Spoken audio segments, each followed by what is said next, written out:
દધિસુત વદની રાધિકા દધી મથન નિવારો દધિસુત દ્રષ્ટિ મેલી દધિસુત में દધિસુતા પતિ કહે સો ન વિચારો। દધિસુત વદની રાધિકા, દધી એટલે સમુદ્ર, તેનો સુત તેનો પુત્ર એટલે ચંદ્ર।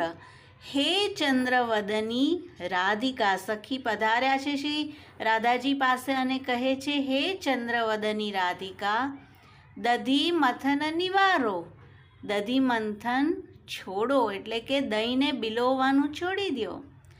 દધિસુત દ્રષ્ટિ, દધી એટલે સમુદ્ર અને તેનો પુત્ર એટલે અહીંયા થશે અમૃત, સમુદ્રમાંથી અમૃત પ્રગટ થયું હતું। તો આપ અમૃત દ્રષ્ટિ મેલી દધિસુત મેં ક્યાં રાખી છે? દધીનો પુત્ર એટલે કે દહીંના પુત્ર માખણમાં રાખી છે। દધિસુતા પતિ કહે સો ન વિચારો, દધી એટલે અગેન સમુદ્ર, તેના સુતા છે લક્ષ્મીજી અને તેના પતિ એટલે શ્રી ઠાકોરજી। કહે સો ન વિચારો, કૃષ્ણ કહે તે સાંભળતા નથી અને આપે આપની દ્રષ્ટિ ક્યાં રાખી છે? માખણમાં।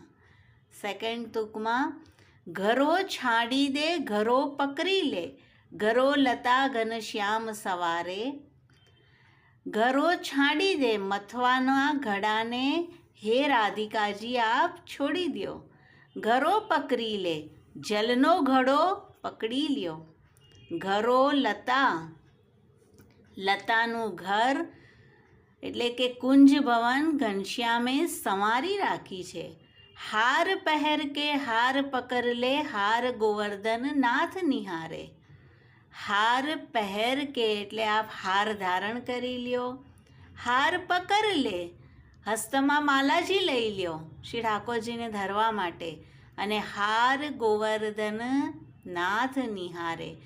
હાર એટલે માર્ગ, આપનો માર્ગ શ્રી ઠાકોરજી નિહાળી એટલે કે શ્રી ઠાકોરજી આપની રાહ જોઈ રહ્યા છે। સંબર ચલી વૃષભાન નંદિની આલિંગત ગોપાલ પિયારે। જેવું સખી આવું કહ્યું અને સાંભળીને શ્રી વૃષભાન નંદિનીજી ચાલ્યા છે અને વિચાર શું કરી રહ્યા છે કે શ્રી ઠાકોરજીને આલિંગત ગોપાલ પિયારે હૃદય લગાડવાનું સોચ્યું છે।